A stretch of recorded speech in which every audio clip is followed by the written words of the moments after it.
करते हैं और खासकर बीजेपी वाले बाबा साहब अंबेडकर से इतनी नफरत क्यों करते हैं, मैं बताता हूं आपको। कुछ लोग एक नेता के घर के सामने जाते हैं, हमारी मांगे पूरी करो, हमारी मांगे पूरी करो। नेता बाहर आता कहता है क्या मांगे हैं, तो सारे एक दूसरे की तरफ, उनको पता ही नहीं क्या मांगे।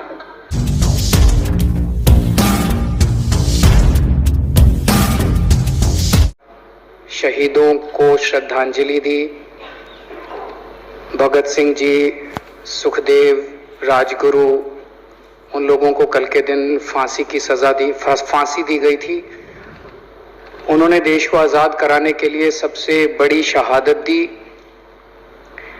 अध्यक्ष महोदय, मुझे बेहद खुशी है कि वैसे तो हम सब लोग सभी शहीदों को नमन करते हैं, सभी स्वतंत्रता सेनानियों का आदर करते हैं, लेकिन उन सभी स्वतंत्रता सेनानियों में एक तरह से दो चमकते सितारे हैं, बाबा साहब अंबेडकर और भगत सिंह।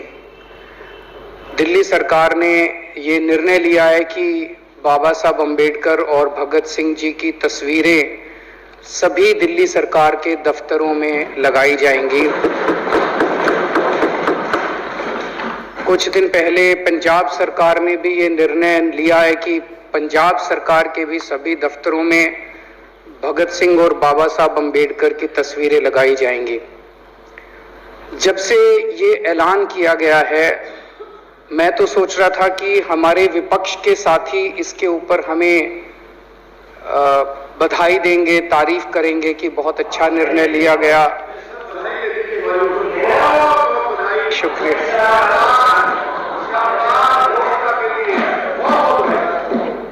लेकिन जब से ये ऐलान किया है कि इतना, यहां तो कहने के लिए कह दिया, बाहर एक मिनट, मेरे को पूरा, हमें इतना क्रिटिसाइज किया जा रहा है। बीजेपी वाले कह रहे हैं कि बाबा साहब अंबेडकर और भगत सिंह की क्यों लगाई, सावरकर की क्यों नहीं लगाई, हेडगेवार की क्यों नहीं लगाई। तो मैं कह रहा हूं भाई, सावरकर की और हेडगेवार की तुम लगा लो। अब देखो, जो बोल रहे थे उसमें तो किसी ने टिप्पणी नहीं की।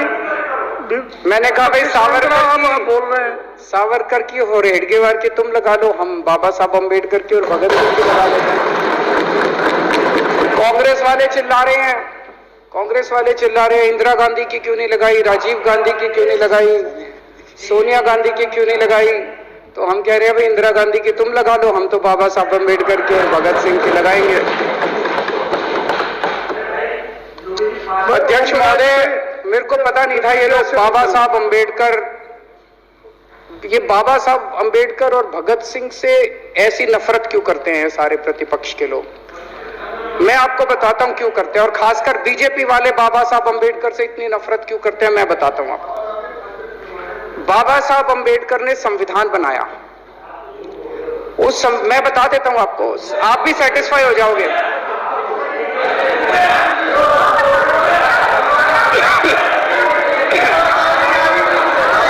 सुन के चले जाना। बाबा साहब का नाम सुनते ही वॉकआउट कर गए। बाबा साहब का नाम भी नहीं सुनना चाहते। बाबा साहब अंबेडकर का नाम सुनते ही सुन तो लो।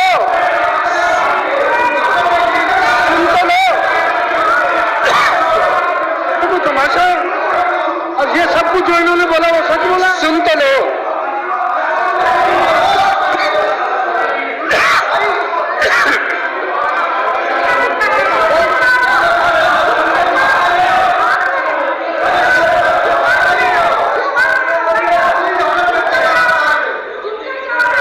बाबा साहब अंबेडकर ने, सदस्यों से प्रार्थना कर रहा हूं, अध्यक्ष महोदय, बाबा साहब अंबेडकर ने, मुख्यमंत्री जी बोल रहे हैं, डिस्टर्ब ना करें प्लीज। नहीं, ये कोई तरीका, सत्य कौन बोल रहा था, सत्य क्या बिजुली जी ने बोला सब।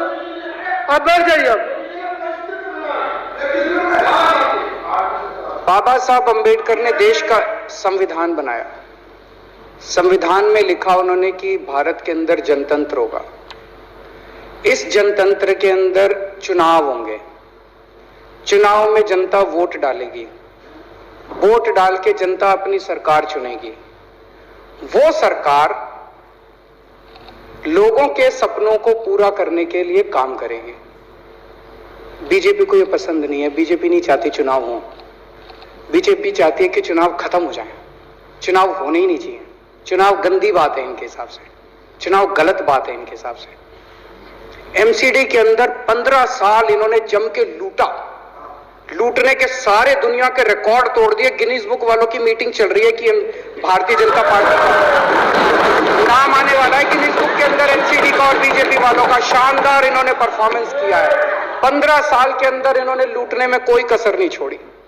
लूटने के बाद जब जनता में त्राही त्राही मच गई, लोग दुखी हो गए 15 साल के इनके शासन के बाद, और जनता ने मन बना लिया कि इस बार इनको मजा चखाएंगे और गुस्सा जाहिर करेंगे। चुनाव आयोग ने ऐलान कर दिया कि हम आज शाम को 5 बजे 9 तारीख को 9 मार्च को शाम को 5 बजे आज चुनाव की डेट्स की घोषणा की जाएगी। 4 तारीख को प्रधानमंत्री के दफ्तर से फोन जाता है, चिट्ठी जाती है चुनाव कमिश्नर को, चुनाव रद्द कर दो। पूरी दुनिया के अंदर आज तक ऐसा नहीं होगा कि प्रधानमंत्री सीधे सीधे चुनाव कमिश्नर को फोन करके और चिट्ठी लिख के कहते हैं कि चुनाव रद्द कर दो। इसलिए ये नफरत करते हैं बाबा साहब अम्बेडकर से। ये कहते हैं बाबा साहब अम्बेडकर नहीं होता तो जनतंत्र नहीं होता इस देश के अंदर। कल एक बीजेपी का बड़ा नेता मिला, बोला जी मैंने तो अपने बीजेपी के बड़े नेताओं को बोल दिया ये चुनाव का चक्कर छोड़ो, एमसीडी में भी एनडीएमसी जैसा कर दो। मैंने कहा इसका क्या मतलब? वो बोले जैसे एनडीएमसी में चुनाव ही नहीं होते, एनडीएमसी में केंद्र सरकार नॉमिनेट कर देती है। बोले जी एमसीडी में भी यही हो जाना चाहिए।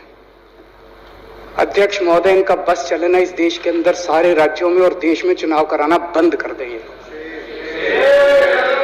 इसलिए ये नफरत करते हैं, इसलिए बाबा साहब अंबेडकर से नफरत करते हैं ये लोग। बाबा साहब अंबेडकर चुनाव की प्रक्रिया रख के गए थे, इनका बस चले तो ये चुनाव कराना बंद कर दे। कह रहे हैं हम तीनों एमसीडी को यूनिफाई करना चाहते हैं। अरे 7 साल थे तुम्हारे पास, सो रहे थे क्या 7 साल से?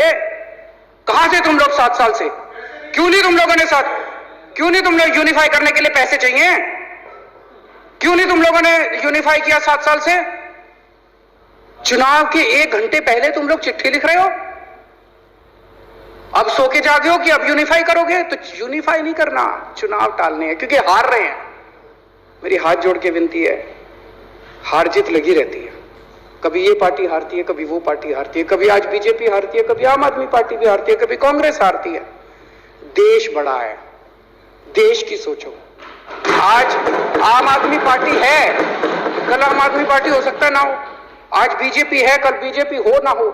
आज केजरीवाल है, कल केजरीवाल नहीं होगा। आज मोदी जी हैं, कल मोदी जी नहीं होंगे। कोई बड़ा नहीं है, देश बड़ा है, मुल्क बड़ा है, कौम बड़ी है, समाज बड़ा है।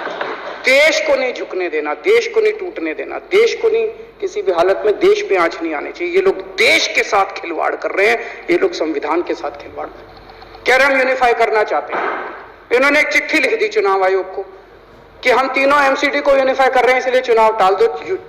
चुनाव आयोग ने चुनाव टाल दिया। कल को दिसंबर में गुजरात के चुनाव हो रहे हैं। अब जनता कह रही है ये गुजरात हारेंगे। अब अगर ये गुजरात हारेंगे तो ये 10 दिन पहले चिट्ठी लिख देंगे चुनाव आयोग को कि भाई हम गुजरात को और महाराष्ट्र को एक कर रहे हैं, इसलिए गुजरात के चुनाव टाल दो। गुजरात के चुनाव टल जाएंगे।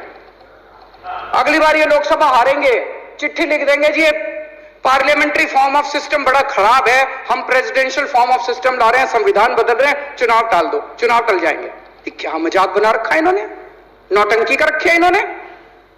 भारत जनतंत्र है, देश ये बर्दाश्त नहीं करने वाला जो इन्होंने नौटंकी कर रखी है। कहते हैं हम दुनिया की सबसे बड़ी पार्टी हैं, हम तो जी दुनिया की सबसे छोटी पार्टी हैं। फिर भी डर गए तुम लोग।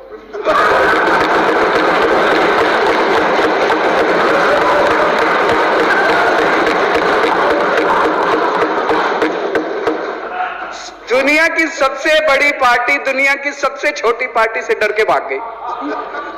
क्या कायर हो यार।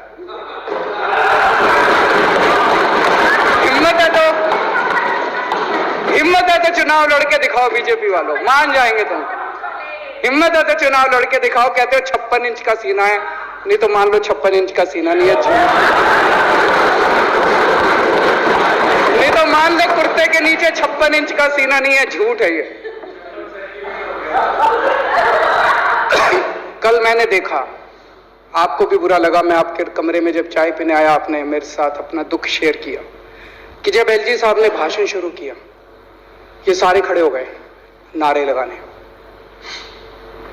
क्या कश्मीर फाइल्स टैक्स फ्री करो, और पीछे से दो जने कह रहे थे दारू की दुकानें बंद करो।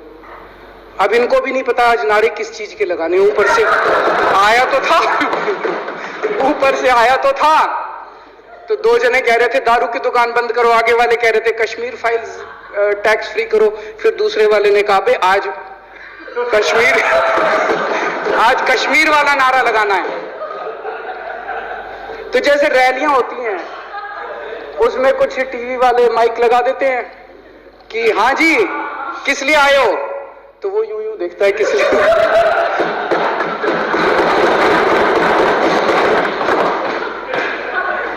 क्या हाल बना दिया इनका। इसलिए थोड़ी राजनीति में आया था, इसलिए थोड़ी राजनीति में आए थे।